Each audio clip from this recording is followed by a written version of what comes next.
Hello everyone, how are you. Last की जो classes हुई हैं उसमें हमने इलेक्ट्रिक पोटेंशियल के फर्स्ट पार्ट सेकंड के बारे में बात की और इलेक्ट्रिक पोटेंशियल से रिलेटेड हमारे 4 लेक्चर ऑलरेडी हो चुके हैं।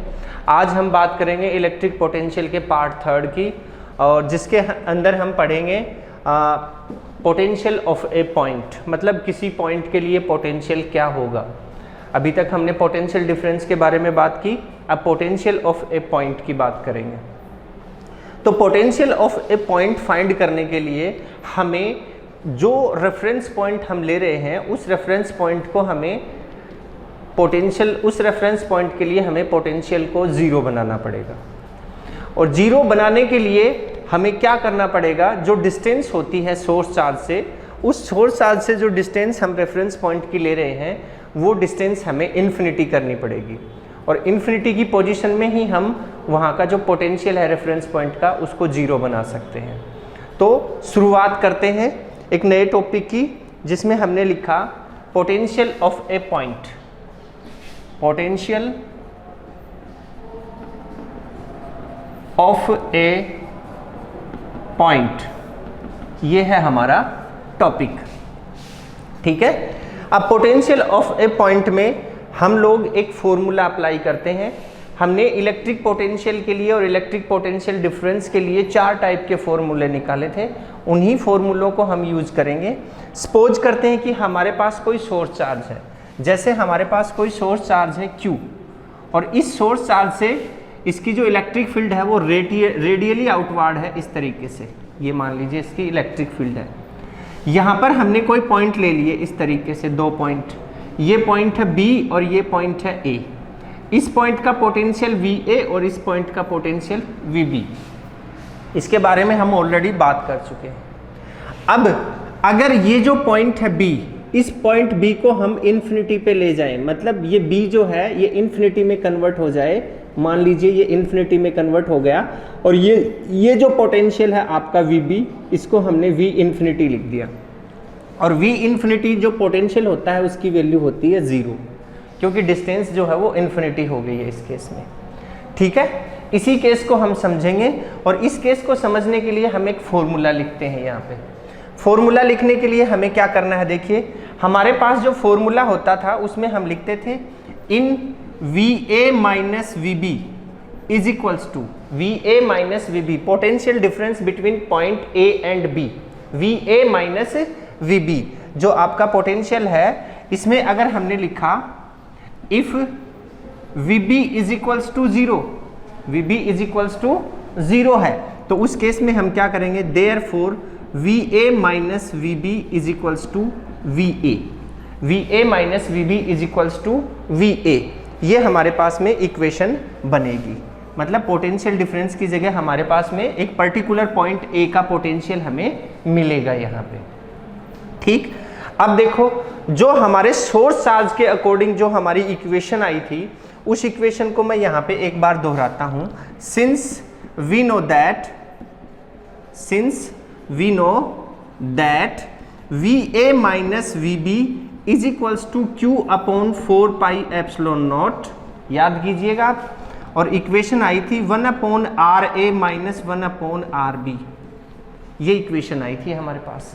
अब देखिए ये डिस्टेंस जो होती थी इसको RA लिखते थे हम, और ये B पॉइंट जो है ये कन्वर्ट हो चुका है इन्फिनिटी में, तो इसकी जो डिस्टेंस है उसको हम R इन्फिनिटी लिखेंगे। यहाँ से यहाँ तक इन्फिनिटी से किसी यूनिट चार्ज को, इन्फिनिटी से किसी यूनिट चार्ज को हम A पॉइंट पे लेके आ रहे हैं, ये हमारा प्रोसेस रहेगा यहाँ पे, ठीक है। ये फॉर्मूला हम जानते हैं, ये रिलेशन जो है ये हम ऑलरेडी लास्ट लेक्चर में डिस्कस कर चुके हैं। अब VA माइनस VB किसके इक्विवेलेंट है, VA के, तो हमने लिखा VA is equals to Q upon 4 pi epsilon nought, और यहाँ से 1 upon RA minus 1 upon infinity, और 1 अपॉन इन्फिनिटी क्या होता है, 0 होता है।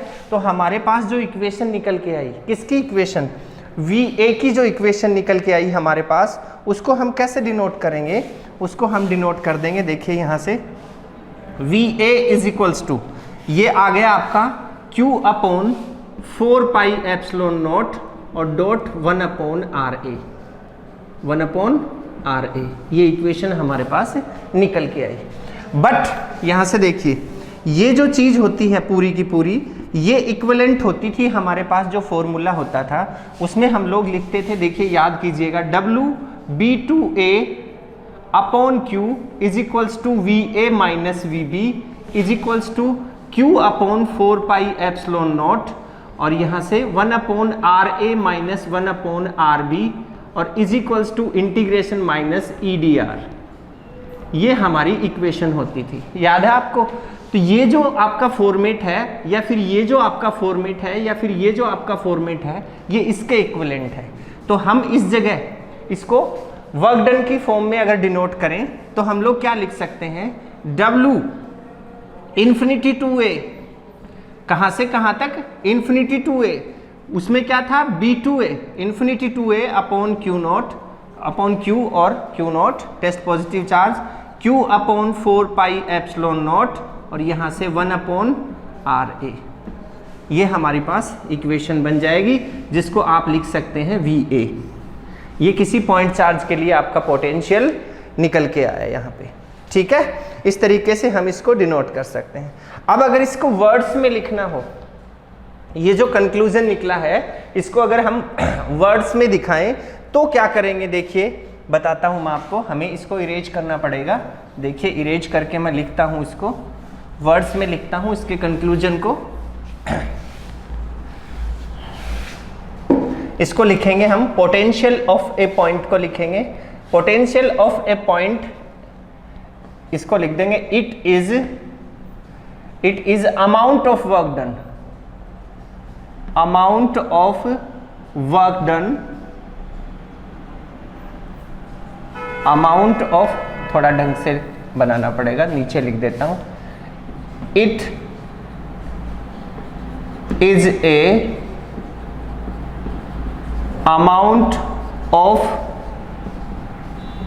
Work done, amount of work done on a unit charge, on a unit charge for carrying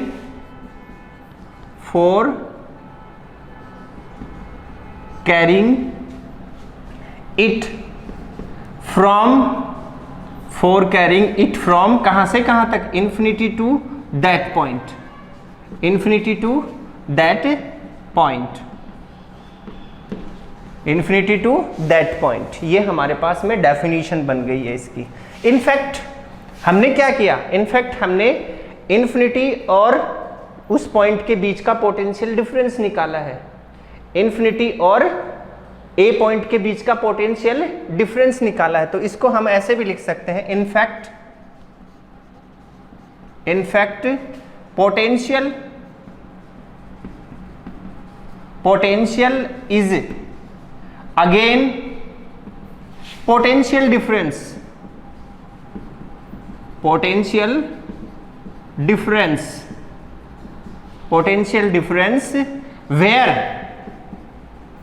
where point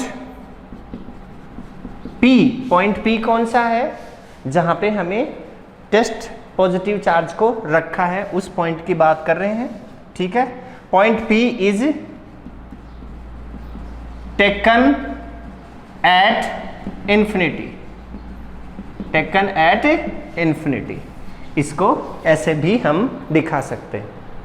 ये हमारी डेफिनेशन बन गई है जो हमने कंक्लूजन अभी अभी फाइंड आउट किया, ठीक है?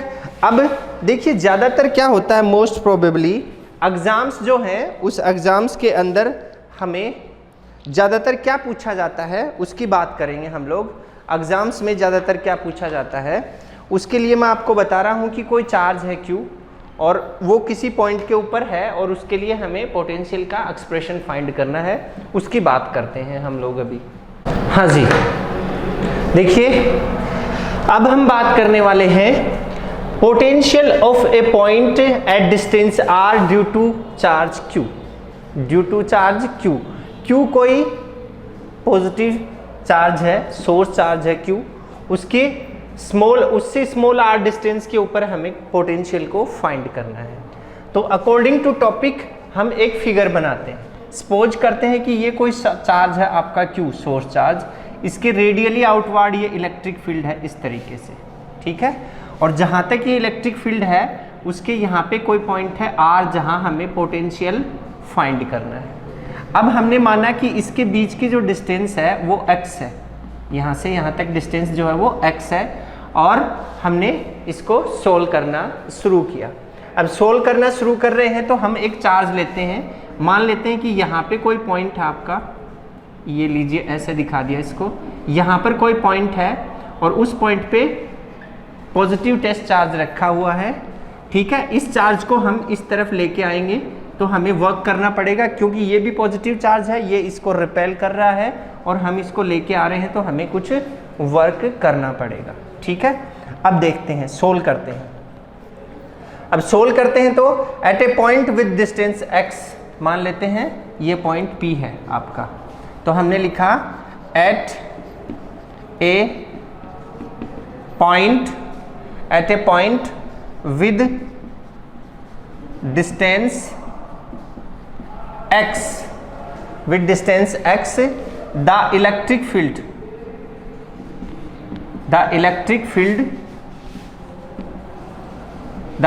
Field E is equals to, किसी पॉइंट के लिए इलेक्ट्रिक फील्ड का फॉर्मूला हम ऑलरेडी फाइंड कर चुके हैं, E is equals to 1/4 pi epsilon nought. Epsilon nought क्यों लिया है? क्योंकि हमने माना कि ये फ्री स्पेस में है, ये जो पूरा जो प्रोसेस है ये फ्री स्पेस में है। डॉट फिर क्या आएगा, कैपिटल Q/x²। ये हमारे पास इलेक्ट्रिक फील्ड का फॉर्मूला आ गया, इक्वेशन नंबर फर्स्ट इसको हमने बनाया। अब इसके ऊपर जो फोर्स वर्क कर रहा है उसकी डायरेक्शन और डिस्प्लेसमेंट की डायरेक्शन दोनों की ऑपोजिट डायरेक्शन होती है। हम इसको यहाँ से यहाँ ला रहे हैं तो इस पर एक फोर्स काम कर रहा है, इसके डिस्प्लेसमेंट के ऑपोजिट में ऐसे एक फोर्स काम कर रहा है, Q को इधर ला रहे हैं। तो वो फोर्स कितना होगा, force on A charge Q,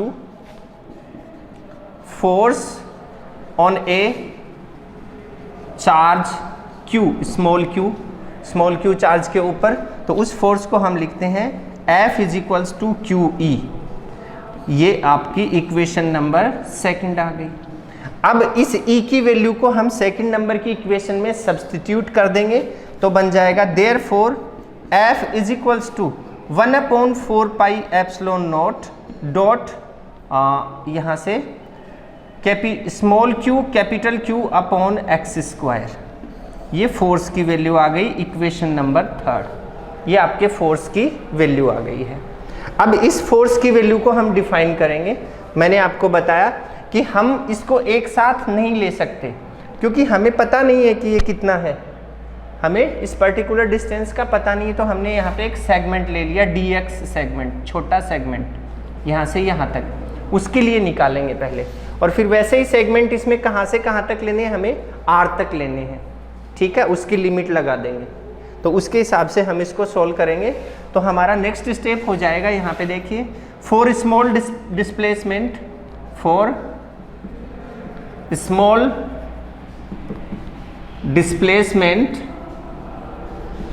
displacement dx towards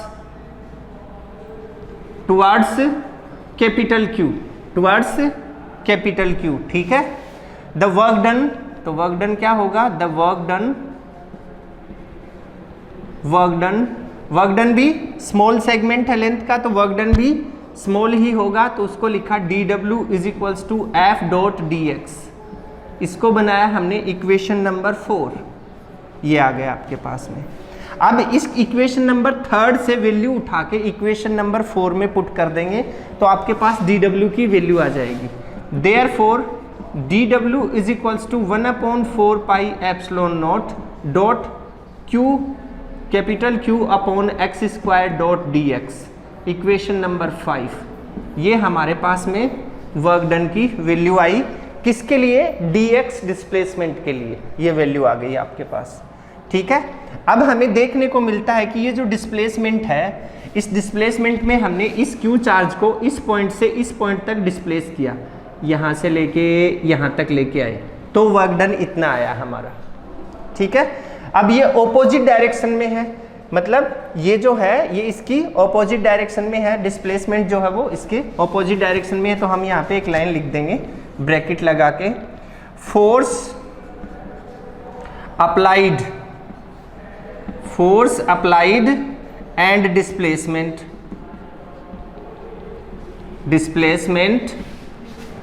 in opposite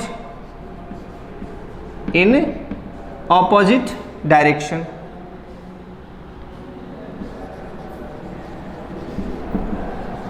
in opposite direction, दोनों ऑपोजिट डायरेक्शन में है। अब टोटल वर्क डन निकालना है तो क्या करेंगे, therefore total work done from कहां से कहां तक, from infinity to that point, और दैट पॉइंट कौन सा है, R। और यहां से हम जो P पॉइंट लिया है उसका हमें आइडिया नहीं है, उसको हमने इन्फिनिटी रेंज पे ले लिया है कि ये मान लो ये सिचुएशन हमारी इन्फिनिटी पे है, दैट पॉइंट। ठीक है, तो हम लोग क्या लिखेंगे, W infinity to R is equals to, अब integration infinity to R dW। अब dW की वैल्यू उठा के यहाँ पुट कर देंगे हम लोग, तो क्या आ जाएगा, W infinity to R is equals to integration infinity to R, और यहाँ से dW की वैल्यू आई 1/4 pi epsilon nought dot Q capital Q upon x square dot dx। इस तरीके से हमने इसको रिप्रेजेंट कर दिया। अब इसको आगे सोल्व करते हैं, इसको इरेज करना पड़ेगा यहाँ से हमें, ये लीजिए इसको इरेज करते हैं और इसको आगे सोल्व करते हैं हम। ये सिचुएशन आई। अब इसमें कांस्टेंट जो टर्म है नॉन वेरिएबल उनको हम बाहर निकालेंगे क्योंकि उनका इंटीग्रेशन तो होगा नहीं। तो हमने यहाँ पे क्या लिखा, W infinity to R is equals to, हमारे पास टर्म आ जाएंगी, ये ऑपोजिट डायरेक्शन में है, ऊपर लिखा हमने, तो नेगेटिव का सिंबल भी लगेगा इसमें, ये नेगेटिव का सिंबल लगा दिया यहाँ पे। ठीक है, तो हमारे पास नॉन वेरिएबल टर्म्स तो ये हैं, तो हमारे पास Q capital Q upon 4 pi epsilon nought, ये तो आ गई हमारी non variable terms. Infinity to R और 1/x स्क्वायर dx का हमें इंटीग्रेशन करना है। ठीक है, ये हो गया। अब इसको आगे करते हैं, तो W infinity to R is equals to, ये माइनस का symbol, minus Q capital Q upon 4 pi epsilon nought, और यहाँ से इसको हम लिख सकते हैं infinity to R x to the power -2 dx, ऐसे भी लिख सकते हैं इसको। अब इसको x to the power n के फॉर्मूले से इंटीग्रेट कर देंगे, तो W infinity to R is equals to minus Q capital Q upon 4 pi epsilon nought, और यहाँ से इसको इंटीग्रेट किया तो यह आया x टू दी पावर -1 और ये इन्फिनिटी टू R। इस तरीके से इंटीग्रेशन हो गया हमारा। किस फॉर्म में हुआ, since x to the power n is equals to x to the power n+1 upon n+1। इस तरीके से हमने इसको सॉल्व कर दिया है।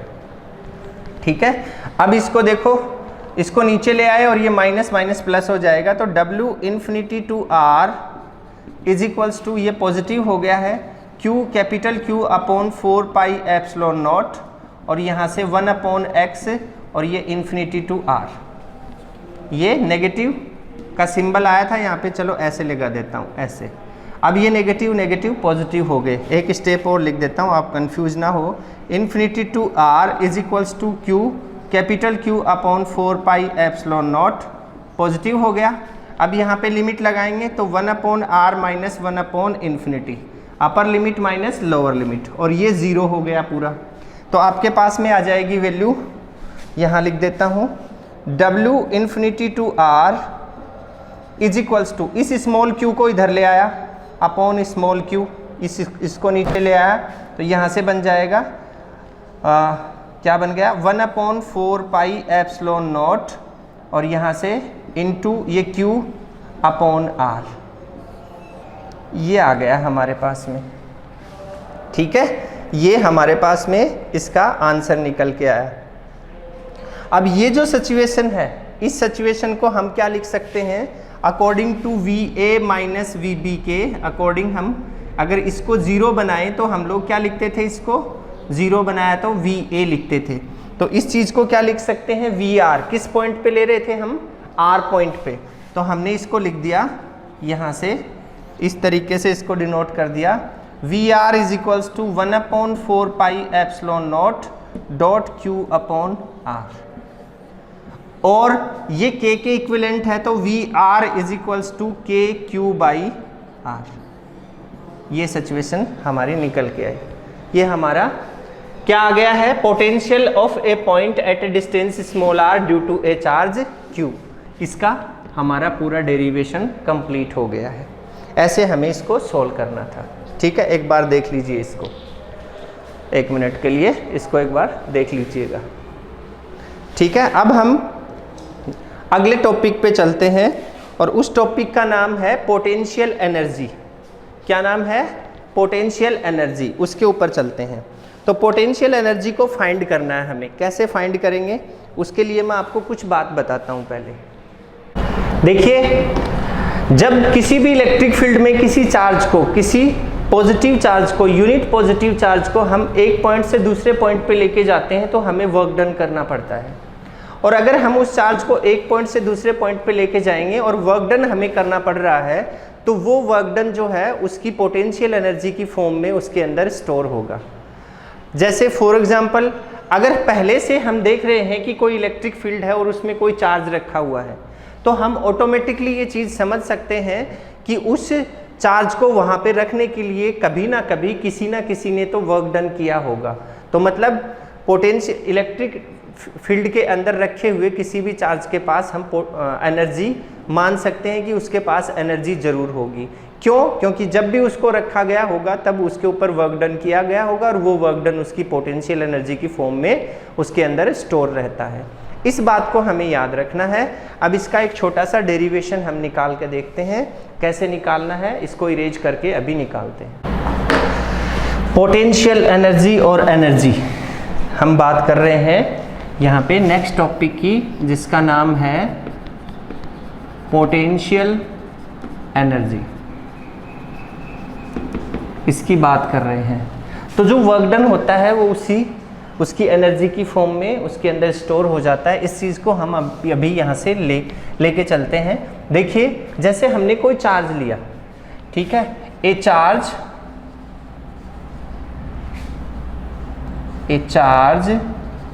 पार्टिकल मान लेते हैं। ए charge particle in electric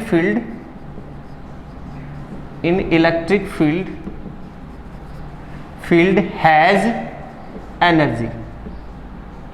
energy. क्यों?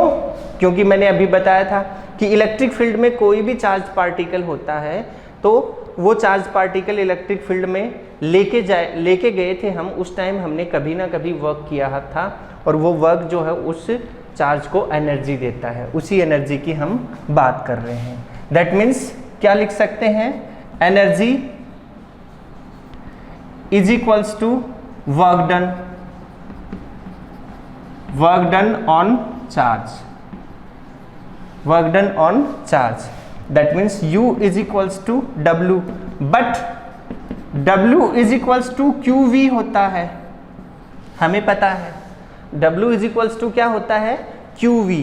इस चार्ज के लिए पोटेंशियल, मतलब ये जो चार्ज था, इस चार्ज को हम जब मूव कर रहे थे तो पोटेंशियल उसके साथ में आया, कितना वर्क डन हुआ उस चीज़ को डिनोट कर रहा है। इसके बारे में काफ़ी डिस्कशन हो चुका है हमारा। ठीक है, अब अभी जो टॉपिक हमने सोल्व किया था पोटेंशियल एट ए पॉइंट, ठीक है, उसमें हमारे पास V की वैल्यू आई थी। Since V is equals to 1/4 pi epsilon nought dot Q upon R, ये वैल्यू आई थी। इस V की वैल्यू को इसमें सब्सटीट्यूट करेंगे तो क्या लिख देंगे, W इज इक्वल्स टू क्या लिख देंगे, W is equals to Q, ये Q मल्टीप्लाई हो जाएगा तो 1/4 pi epsilon nought dot small q capital Q upon R। ये वर्क डन आ गया आपका। इस वर्क डन को यहाँ रख दिया तो U हो गया। U ही हमारी पोटेंशियल एनर्जी है। तो हम लिख सकते हैं therefore energy of two particle, यहाँ पे दो पार्टिकल हैं, एक तो ये कैपिटल Q और एक ये स्मॉल q, तो energy of two particle, energy of two particle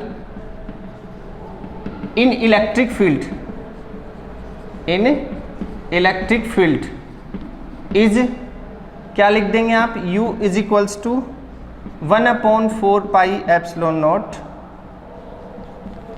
और यहाँ से Q और कैपिटल Q अपॉन R, ये हमारे पास में इसकी पोटेंशियल एनर्जी आ गई। अब अगर 3 पार्टिकल के लिए निकालनी हो, ये तो 2 पार्टिकल के लिए आ गई, अब अगर हमें 3 पार्टिकल के लिए निकालनी हो, 3 चार्ज पार्टिकल हैं उनके लिए, तो क्या करना पड़ेगा देखते हैं।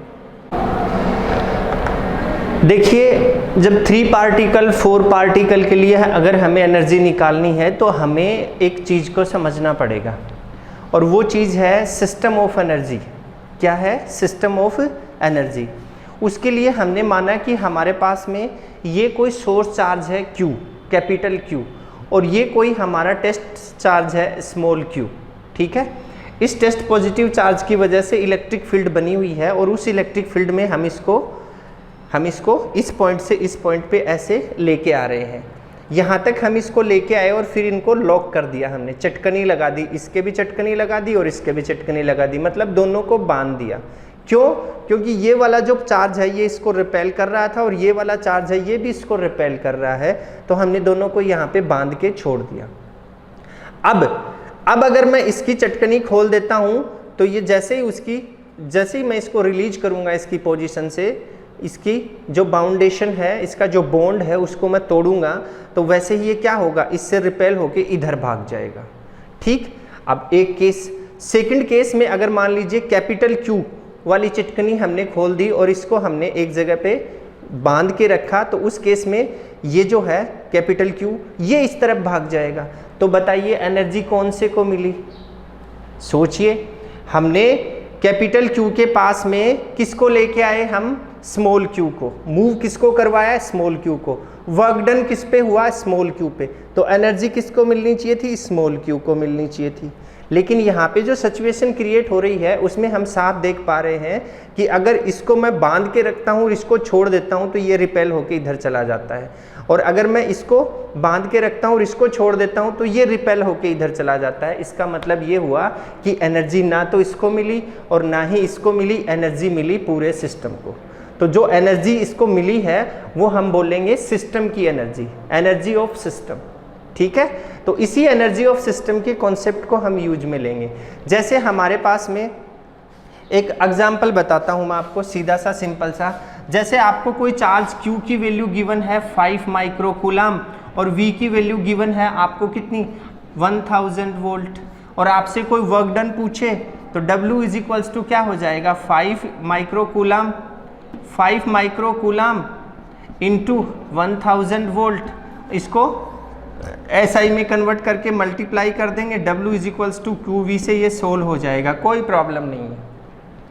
लेकिन सपोज करते हैं कि अगर हमारे पास में 2 चार्ज गिवन है और उनके बीच की डिस्टेंस गिवन है, जैसे मान लीजिए 5 माइक्रोकूलम और 10 माइक्रोकूलम के 2 चार्ज हैं। जैसे मैं अब इसी सिचुएशन को मैं चेंज करता हूँ, देखिए आप, अगर मैं इसी सिचुएशन को चेंज कर दूँ और हमें माना कि हमारे पास एक चार्ज है Q जिसकी वैल्यू है 10 माइक्रोकूलम और एक है Q2 जिसकी वैल्यू है 5 माइक्रोकूलम, और दोनों के बीच की डिस्टेंस जो है ये Q1 है और ये Q2 है, दोनों के बीच की डिस्टेंस है 1 mm।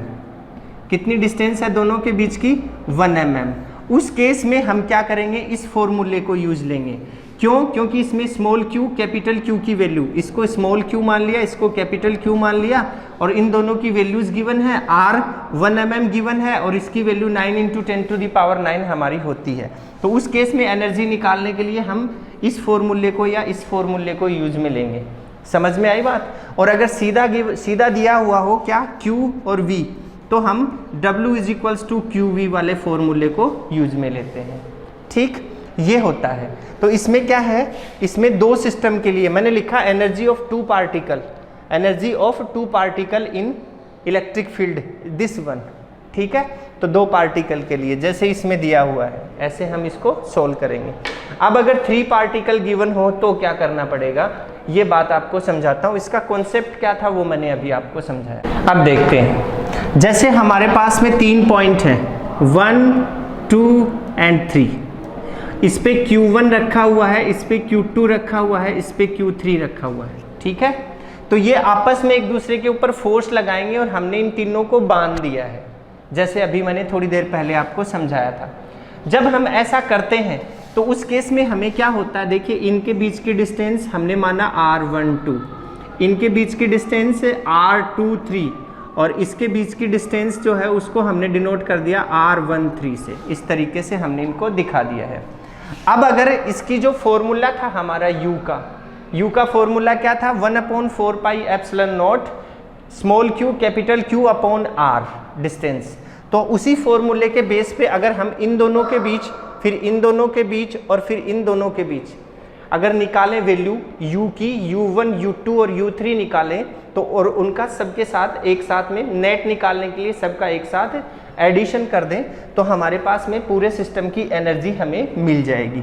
वो किसी पर्टिकुलर चार्ज की एनर्जी नहीं होगी, पूरे सिस्टम की एनर्जी हमें मिलेगी। तो हमने क्या किया, सबसे पहले हमने लिखा net U is equals to U1 plus U2 plus U3, क्योंकि यहाँ पे 3 चार्ज पार्टिकल हैं तो तीनों चार्ज पार्टिकल की हमने यहाँ पे एनर्जी लिखी। Then U is equals to U1, तो पहले इन दोनों की निकाली हमने, तो फॉर्मूला लगाया 1/4 पाई एप्सिलॉन नॉट डॉट कौन सा चार्ज है Q1 Q2 ओवर बीच की डिस्टेंस क्या है R12, ये U1 आ गई, प्लस U2। अब इसके लिए निकालेंगे, इसके बीच में निकाल दी, तो हमने लिख दिया 1/4 पाई एप्सिलॉन नॉट डॉट यहाँ से Q2 Q3 ओवर R23 लगा दी, ठीक है। प्लस अब ये निकालेंगे U3 को हमने लिखा 1/4 पाई एप्सिलॉन नॉट डॉट यहाँ से लिख दिया Q1 Q2 ओवर R13 ऐसे लिख दिया। अब इसमें से जो कॉमन फैक्टर हैं उनको बाहर निकाल लिया। Then U is equals to 1/4 pi epsilon naught common आ गया और अंदर क्या बचा आपके पास में Q1 Q2 R12 plus Q2 Q3 R23 plus और यहाँ से Q1 Q4 और R13, ये आ गई आपकी potential energy for the 3 particles, energy of 3 particle in the system. इस पूरे सिस्टम के लिए जो टोटल एनर्जी हमारी आई वो ये हो गई है आपकी। इस तरीके से हम इसको फाइंड आउट कर सकते हैं। अब अगर 4 पार्टिकल का सिस्टम हो, मतलब 4 पार्टिकल का सिस्टम हो, तो हम क्या करेंगे वो देखते हैं। अब हम 4 पार्टिकल सिस्टम की एनर्जी को फाइंड कर रहे हैं, तो हमने उसके लिए 4 पॉइंट बनाए 1, 2, 3 एंड 4। यहाँ पे Q1 रख दिया, यहाँ पे Q2 रख दिया, यहाँ पे Q3 रख दिया, यहाँ पे Q4 रख दिया। अब देखिए इन चारों को बांध के रखना है, तो इन दोनों के बीच में फोर्स लगेगा, इन दोनों के बीच में भी लगेगा, इन दोनों के बीच में भी लगेगा, इन दोनों के बीच में भी लगेगा, इन दोनों के बीच में भी लगेगा और इन दोनों के बीच में भी लगेगा। मतलब 6 टाइप के फोर्स यहाँ पे अप्लाई होंगे, ये दोनों के बीच, ये दोनों के बीच, ये दोनों के बीच, ये दोनों के बीच, इनके बीच और इनके बीच, 6 टाइप से। तो हमने इनके बीच की डिस्टेंस को दिखा दिया R12 और इसको दिखा दिया R23, इसको दिखा दिया R34 और इसको दिखा दिया R14, इसको दिखा दिया हमने R13 और इसको दिखा दिया हमने R24। इसको यहाँ लिख देता हूँ R24, ये वाला हो गया। इस तरीके से हमारा सिस्टम बन गया। अब सिमिलर फॉर्मूला लगा देंगे, यहाँ पे 6 टाइप से है तो 6 टाइप की एनर्जी होगी U1 U2 U3 U4 U5 and U6। उसको एक साथ हम डिनोट कर सकते हैं। उसका सिंप्लीफाई एक फॉर्मूला हम लगाएंगे। आपको ज़्यादा दिमाग नहीं लगाना है, एक शॉर्ट सी ट्रिक बताता हूँ मैं आपको इसको सोल्व करने का। सिंपल सा मेथड है। सबसे पहले हमने क्या किया, सब में 1/4 पाई एप्सिलॉन नॉट तो कॉमन होगा, तो हमने लिख दिया यहाँ पे U is equals to 1/4 pi epsilon nought, ये तो कॉमन हो गया, ठीक है। अब Q1 को ले लिया सबसे पहले, Q1 ठीक। Q1 किसके साथ में है, Q2 के साथ में है, Q2 लिख दिया अपॉन R12 लिख दिया प्लस, और Q1 किसके साथ में है, 4 के साथ में भी है, तो हमने लिख दिया Q1 Q4 और R14 लिख दिया प्लस। अब Q1 किसके साथ में, Q3 के साथ में भी है, तो Q1 Q3 upon R13 plus, ये तो Q1 हो गया। अब हमने लिया Q2, Q2 किसके साथ है, Q2 को हमने लिखा Q2 किसके साथ है, Q3 के साथ भी है, Q3, देन यहाँ पे आ जाएगा R23 प्लस, यहाँ पे प्लस। अब और Q2 किसके साथ है, Q4 के साथ है, तो Q2 Q4 और यहाँ पे R24 प्लस। अब हम आ गए Q3 के पास, Q3 किसके पास है, Q3 यहाँ से ये इसके साथ हो चुका है, ये इसके साथ हो चुका है, ठीक है, ये एक रिलेशन बना है इसके साथ, Q3 का सिंगल रिलेशन है हमारे पास में।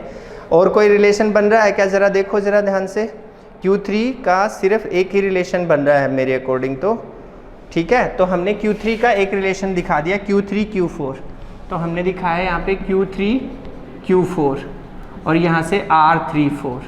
अब देखो काउंट करो, 1 2 3 4 5 एंड 6 बन गए, कोई दिक्कत नहीं है। तो ये आपके पास में इस सिस्टम की एनर्जी आ गई है, इस सिस्टम के अंदर स्टोर्ड जो एनर्जी है वो आ गई है। हमने इन चारों चार्ज को एक साथ बांध के रखा, तो ये एनर्जी हमें यहाँ पे मिली, ठीक है। अब हमें और क्या देखना है और क्या सोचना है वो बताता हूँ मैं आपको। देखिए, अगर आपको एक चीज़ हमेशा याद रखनी है, वो क्या है, वो चीज़ ये है कि अगर किसी भी सिस्टम की नेगेटिव एनर्जी है तो सिंपल सा लॉजिक है, नेगेटिव एनर्जी है तो इसका मतलब क्या है कि जो दो चार्ज हमने काम में लिए हैं उनमें एक नेगेटिव चार्ज होगा और एक पॉजिटिव चार्ज होगा। तो नेगेटिव और पॉजिटिव होने की वजह से उनके बीच में रिपल्सन न होकर अट्रैक्शन वाली प्रॉपर्टी आ जाएगी। तो एनर्जी का नेगेटिव और पॉजिटिव होना किस बात पे डिपेंड करता है, चार्ज के नेचर पे डिपेंड करता है। हमें ये बात याद रखनी है, ठीक है। और तो इसमें कुछ खास नहीं है शायद, बस इतना ही है, बस इतना ही है इसमें, ठीक है। इतना आपको याद रखना है, बाकी हम नेक्स्ट लेक्चर में डिस्कस करेंगे। तो आज के लिए इतना ही, नेक्स्ट क्लास में फिर मिलते हैं एक नए टॉपिक के साथ। तब तक के लिए इजाज़त चाहता हूँ। Thank you, have a nice day everybody.